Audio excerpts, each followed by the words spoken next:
नमस्कार दोस्तों। कुरुक्षेत्र, अगर कुरुक्षेत्र का जिक्र आता है तो आपके जहन में क्या तस्वीर आती है? कुरुक्षेत्र वही ऐतिहासिक मैदान जहां महाभारत काल में वो लड़ाई हुई थी जिसका जिक्र महाभारत के तौर पर होता है। उसी कुरुक्षेत्र के पिहोवा इलाके में आज किसानों की महापंचायत हो रही है। उस पंचायत के मंच पर राकेश टिकैत भाषण दे रहे हैं और हजारों की तादाद में कुरुक्षेत्र के आसपास से किसानों का यहाँ जमावड़ा है।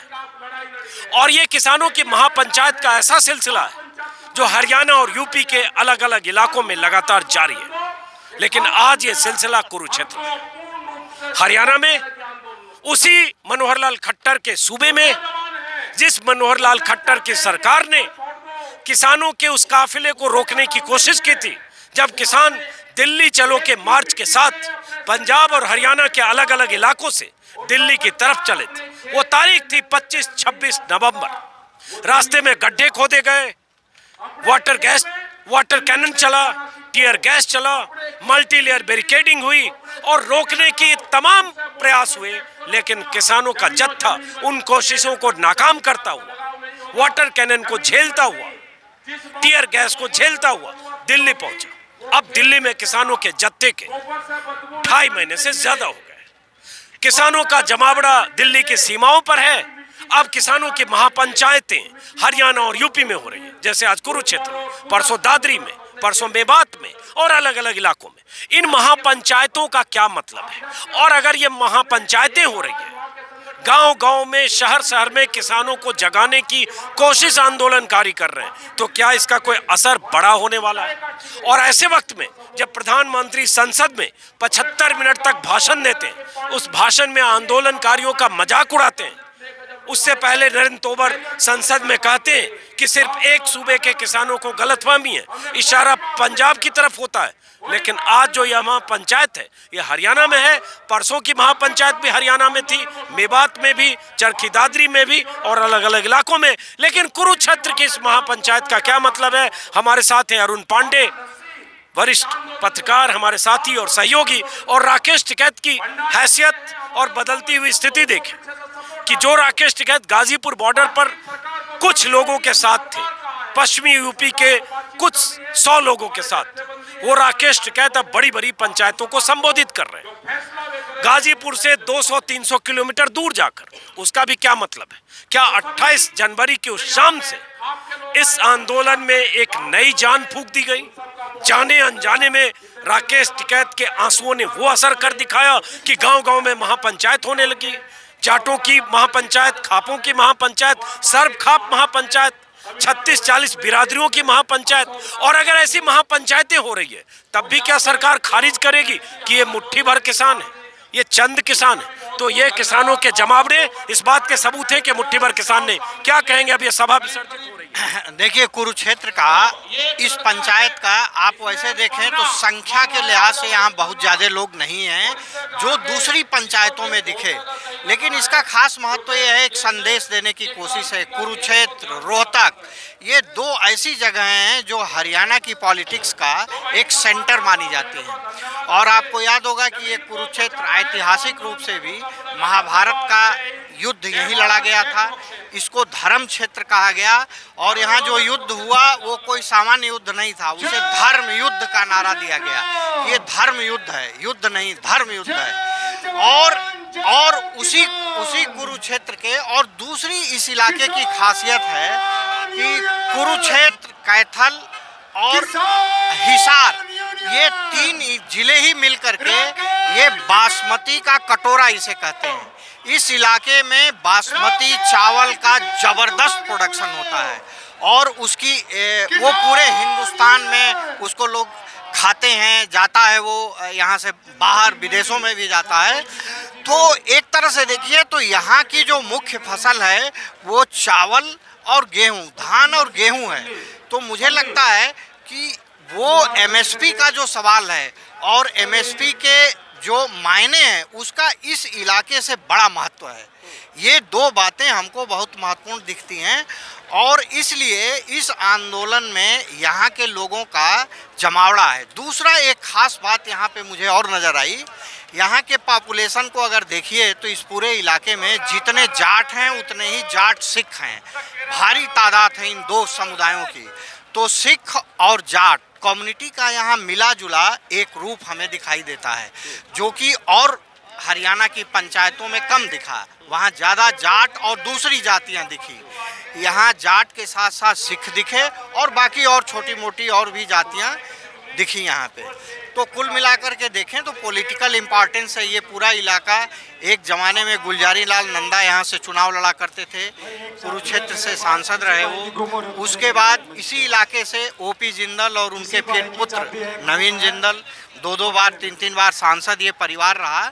और अब यहाँ बीजेपी का ये स्ट्रांग होल्ड है। आप जानते हैं कि हरियाणा की 10 की 10 सीटें बीजेपी के खाते में गईं और इन महापंचायतों के जरिए दो संदेश जा रहा है। एक तो किसानों को ऑर्गेनाइज करने का काम हो रहा है और दूसरा मुझे लगता है कि इसका एक पॉलिटिकल मैसेज भी जा रहा है और राजनीतिक गोलबंदी भी हो रही है और वो कहीं न कहीं दुष्यंत चौटाला और खट्टर की सरकार के लिए एक बहुत बड़ी चेतावनी भी है। अब ये जो पॉलिटिकल बात कर रहे हैं, दुष्यंत चौटाला के 10 विधायक है जेजेपी, जिसने इस सरकार को जिस पार्टी ने समर्थन दे रखा है। 90 सीटों वाली हरियाणा में 40 सीटें बीजेपी की, 10 सीटें दुष्यंत चौटाला की। अलग अलग महापंचायतों से ये मांग और ऐसी अपीलें भी उठ रही है कि जो दुष्यंत चौटाला की पार्टी के विधायक हैं सरकार से समर्थन वापस लें। कुछ जगह दुष्यंत चौटाला के विधायकों का घेराव भी हुआ। अभी हम 2 दिन पहले जब हम लोग चरखी दादरी में थे, वहाँ मंच से ऐलान किया गया, जो संयुक्त मोर्चे के नेता थे दर्शन पाल, उन्होंने मंच से ऐलान किया कि आप लोग दबाव बनाएं कि दुष्यंत चौटाला की पार्टी सरकार से समर्थन वापस ले। तो क्या ये दबाव कहीं बनता दिख रहा है क्या? बिल्कुल उसका माहौल है और ये मैं आपको इसीलिए बता रहा हूँ कि सरकार के लिए एक चेतावनी जैसा है ये, कि इस सरकार को ये हो सकता है कि कोई दूसरी सरकार तत्काल न बने, लेकिन इस सरकार पे एक नैतिक दबाव बन रहा है और खास तौर से दुष्यंत चौटाला और बाकी जो निर्दलीय विधायक हैं उन पे एक नैतिक दबाव इस आंदोलन का जरूर बन रहा है और इस सरकार पे संकट के बादल मंडरा रहे हैं, जो नियर फ्यूचर में दिखेगा। कई बार ऐसा होता है, ये देखिए इस इलाके का ये भी महत्व है। मैं एक बात खास तौर पे करना चाहता हूँ कि महाभारत का जब युद्ध हुआ तो धृतराष्ट्र को आखिर तक लगता था और कौरवों को लगता था कि वो पुत्र मोह में इतना संलग्न हो गया था कि उसे लगता ही नहीं था कि उसकी पराजय होगी, लेकिन वो हुआ। तो कहीं ना कहीं इस सरकार को लगता है कि अभी तो ये केवल पंजाब और हरियाणा और पश्चिमी उत्तर प्रदेश का आंदोलन है, ये धीरे धीरे आंदोलन एक बड़ा रूप लेगा और हरियाणा, पंजाब, उत्तर प्रदेश से बाहर निकलने के इसमें पूरे पोटेंशियल हैं। तो इसलिए ये आंदोलन राजनीतिक हो रहा है और इस मंच से भी युद्धवीर सिंह और राकेश टिकैत जिस जज्बे के साथ और जिस उसके साथ बोल रहे हैं, वो हिम्मत के साथ, उसमें कहीं ना कहीं एक पॉलिटिकल ध्रुवीकरण की तलाश शुरू हो गई। अब इस मंच से राकेश टिकैत का वैसे भाषण खत्म हो चुका है और किसान यहाँ से जाने लगे हैं, किसान नेता यहाँ से रवाना हो चुके हैं, लेकिन सवाल वही है कि जो आंदोलन पंजाब से शुरू हुआ, 40 जत्थेबंदियों में ज़्यादातर पंजाब के थे और सरकार यही कहकर खारिज करती रही, यहाँ तक कि खट्टर सरकार लगातार कहती रही हरियाणा इसमें शामिल नहीं है। लेकिन पहले हरियाणा के लोग टिकरी और सिंघू बॉर्डर पर दिखे, फिर गाजीपुर बॉर्डर पर भी कुछ लोग आए, लेकिन बीते 10-12 दिनों में 28 तारीख के बाद से जब राकेश टिकैत के आंसू निकले, उसके बाद से महापंचायतें हो रही हैं। हालांकि हरियाणा के लोगों की नुमाइंदगी टिकरी और सिंघू बॉर्डर पर बड़े तादाद में पहले भी थी। अब यही बात आती है कि हरियाणा के बाद पश्चिमी यूपी और पश्चिमी यूपी के अलग अलग जिलों में पंचायतों का होना और सरकार की अगर पूरी मंशा इसको सिर्फ सिखों का आंदोलन, पंजाबियों का आंदोलन, सरदारों का आंदोलन, एक राज्य का आंदोलन कहकर खारिज करने की मंशा है, तो सरकार की मंशा को खारिज ये भीड़ ये महापंचायतें कर रही है। यहाँ सरकार ये नहीं देख पा रही है कि आप कहते हैं सिर्फ पंजाब, लेकिन हरियाणा में जिस तरह से महापंचायतें हो रही है, जिन किसानों से हम लोग मिले उसमें 1 किले 2 किले 3 किले के किसान थे। बहुत सारे ऐसे किसान जिन्हें सरकार कहती है कि जिन किसानों के लिए हम कर रहे हैं वो किसान में यहाँ आंदोलन में। कल प्रधानमंत्री मोदी ने कहा कि पूरा ये कृषि कानून छोटे किसानों के लिए। उन्होंने किसानों को 2 खांचे में बांटने की कोशिश की, बड़े किसान छोटे किसान, लेकिन यहाँ जितनी बड़ी तादाद है उसमें बहुत बड़ी तादाद छोटे किसानों की है, 1 हेक्टेयर से कम वाले किसानों की। बाकी 2 वीडियो देखिएगा, उस वीडियो में वैसे ही किसान दिखेंगे, 1 और 2 हेक्टेयर से कम वाले किसान, जिनकी आशंका है एमएसपी को लेकर प्रधानमंत्री मोदी जो मौखिक बातें कर रहे हैं उस पर किसी को भरोसा नहीं है। प्राइवेट मंडियों को लेकर जो खतरा और आशंका। अब अरुण पांडे जी, बात आती है इसका राजनीतिक फलितार्थ, इसका राजनीतिक फलितार्थ कुछ होता हुआ दिखता है। देखिए, राजनीतिक फलितार्थ तो अभी साफ साफ बहुत तस्वीर क्लियर नहीं है। कोई ये नहीं कह सकता कि इसका कोई एक तत्काल कोई राजनीतिक फलितार्थ है या कोई राजनीतिक आउटकम होगा, लेकिन जैसे जैसे जैसे ये आंदोलन लंबा चलेगा, खींचेगा, तो पता नहीं, मुझे लगता है जैसे कल प्रधानमंत्री ने जो आंदोलन जीवी और परजीवी शब्द का इस्तेमाल किया, उसके खिलाफ भी मैं देखा एक तरह से वो उपहास उड़ाया था इस किसान आंदोलन के पीछे लगे लोगों को लेकर। फूफी का जिक्र किया संसद में किसी प्रधानमंत्री का इस तरह से गंभीर विषय पर, जिस समय अब किसानों की बात कर रहे हैं, अन्नदाता की बात कर रहे हैं, तब आप जिस तरह से मजाक उड़ाते हैं, असहमतियों का मजाक उड़ाते हैं। पहले आप लोकतंत्र की दुहाई देते हैं, लोकतंत्र का हवाला देते हैं, और उसके बाद लोकतंत्र में असहमति का मजाक उड़ाते हैं, फूफी का जिक्र करते हैं, और उसके बाद आंदोलन जीवी और परजीवी। हाँ अजीत जी, यहाँ पे जितने किसान थे, बहुत लोगों से हमने भी बात की।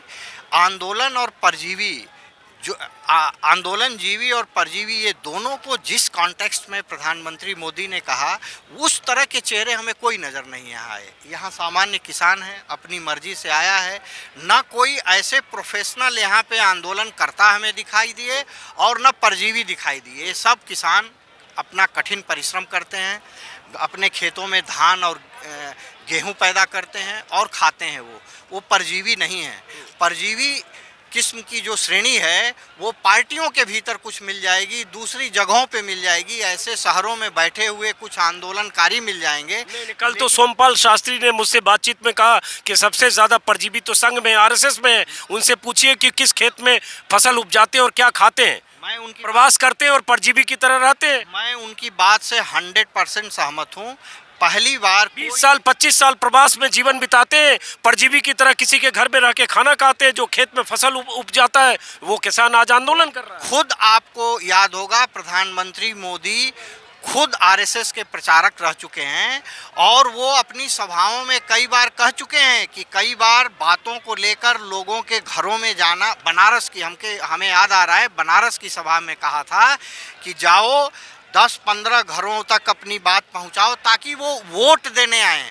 वो आपको खाना भी खिलाएंगे, वो कुछ पैसे भी देंगे, वो कुछ मदद भी आपके करेंगे, आपके संगठन के भी काम आएंगे। ये हम करते हैं। तो आरएसएस की तो पूरी कार्यप्रणाली ही दूसरों के भरोसे चलने की है। उनसे दान लेकर के, उनसे पैसे के चंदे के रूप में पैसे लेकर आरएसएस पूरा आज बड़ा संगठन खड़ा हुआ आपसी सहयोग से। तो इसका आरएसएस पर संक्षिप्त में बात करते हुए, चूंकि मंच खाली हो चुका है, जैसा मैंने कहा कि किसानों की रवानगी हो रही है, नेता यहाँ से जा चुके हैं, हम ही लोग हैं, 2 पत्रकार हैं, बात कर रहे हैं। हाँ, अब ख़त्म करते हैं कि अगर हम इस तरह के पंचायतों का विस्तार हम अगर हरियाणा और यूपी में भी देख रहे हैं, इससे किसान नेताओं की भी कोई राजनीतिक महत्वाकांक्षा तो नहीं दिखती कहीं? बिल्कुल दिखती है। मैं आज देखा, देखिए यहाँ पे राकेश टिकैत का मूलतः ये आयोजन था, जबकि यहाँ के सबसे बड़े किसान नेता, जो इस आंदोलन के भी एक बड़े नेता हैं, जो सिंघू बॉर्डर पे उनसे हम लोग कई बार मिल चुके हैं, गुरनाम सिंह चढ़ूनी, उनका इलाका है। लेकिन आज गुरनाम सिंह चढ़ूनी मंच पे नहीं दिखाई दिए।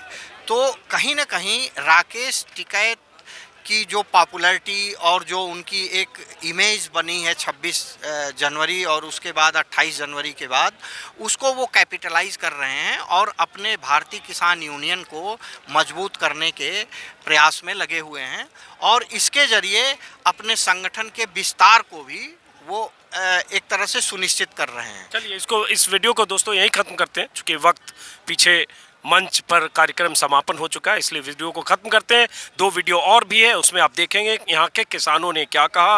वो किसान जो 1, 2, 3 किल्ले के किसान हैं, जो दरअसल छोटे किसान हैं, जिनकी चिंता में सरकार दुबली हुई जा रही है। प्रधानमंत्री 75 मिनट का भाषण देते हैं और उन भाषणों में उन छोटे किसानों का जिक्र होता है, और वो छोटे किसान इस महापंचायत में हो, चाहे चरखी दादरी की महापंचायत में हो, चाहे शामली की महापंचायत में हो, चाहे बिजनौर और मुजफ्फरनगर की महापंचायत में, उस पर शामिल हो, उन महापंचायतों में वो किसान शामिल होते हैं और इन कानूनों के खिलाफ अपनी मांग, अपनी आवाज़ अपने अपने ढंग से बुलंद करते हैं। फिलहाल इस वीडियो को खत्म करते हैं दोस्तों, फिर मुलाकात होगी किसी और वीडियो में। नमस्कार।